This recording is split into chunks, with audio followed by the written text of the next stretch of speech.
So we're going to read first from our dinosaur devotions today.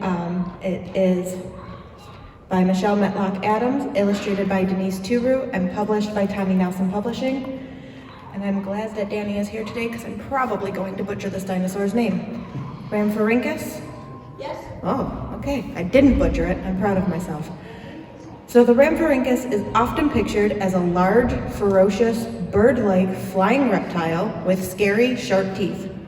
But actually, it was the size of a pigeon, which is not too intimidating. However, it did have a wingspan of 3 feet, and that is pretty impressive for such a small body. Scientists believe the Rhamphorhynchus would swoop down over the water, scoop up fish, and chow down. But once in a while, the Rhamphorhynchus got too close to the water while searching for food and became a meal for large, hungry fish. They were so focused on finding food that they forgot to protect themselves from becoming food. You might say that they let their guard down.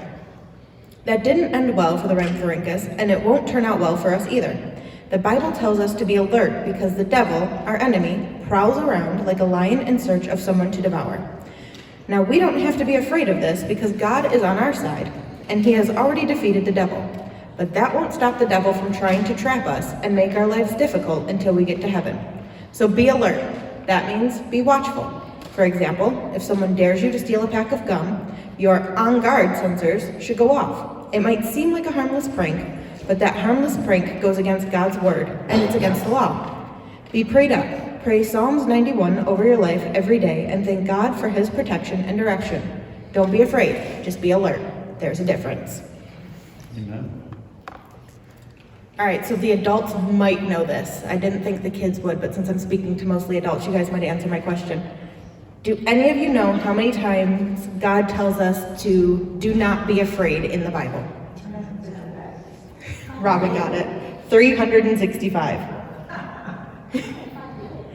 There is also at least 66 times where watchfulness is mentioned.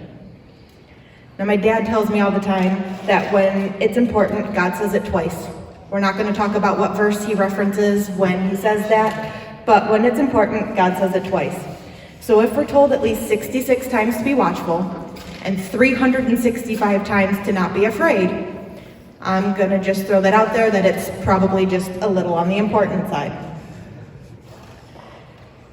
It is so important that we have an entire section of the Bible where we are told how to put on armor, which would be Ephesians 6. And the kids did an entire section on this for the armor of God.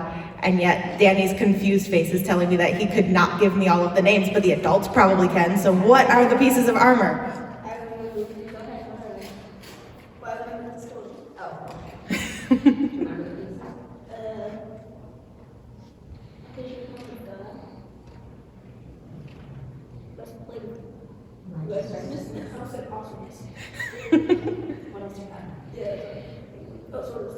Sword of the Spirit, yeah.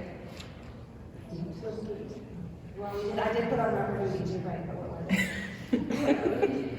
Feet fitted for readiness. Peace. Danny had the helmet of salvation, the shield of faith.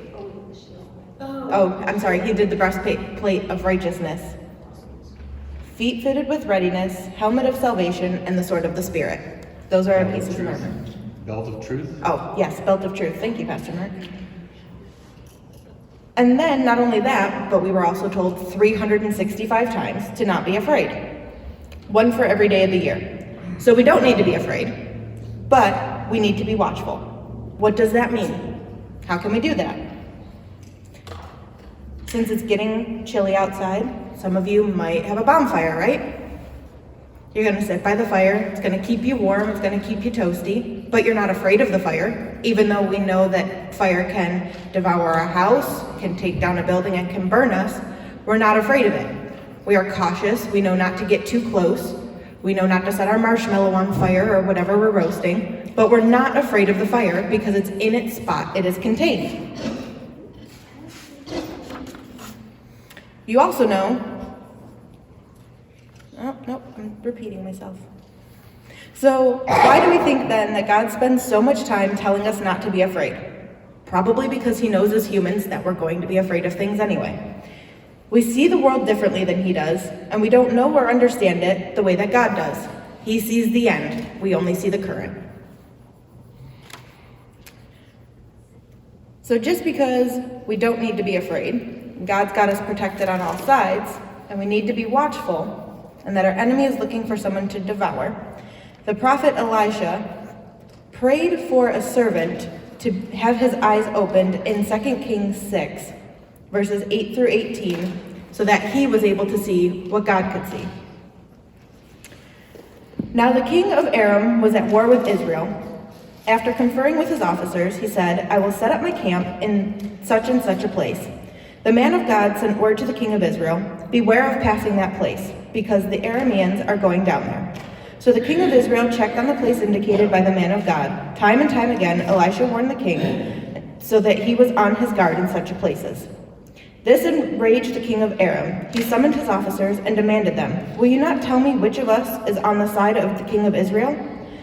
None of us, my lord, king, said one of the officers, but Elisha the prophet, who is in Israel, tells the king of Israel the very words you speak in your bedroom.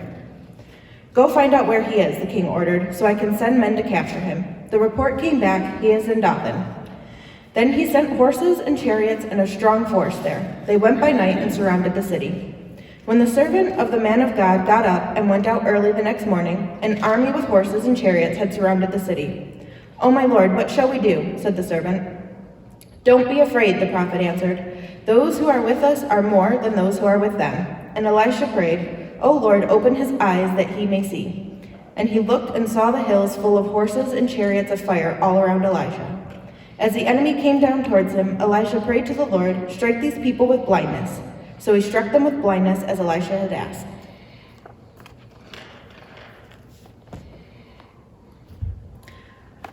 Our memory verse this week is from 1 Peter 5:8. And it is, be alert and of sober mind. Your enemy, the devil, prowls around like a roaring lion looking for someone to devour.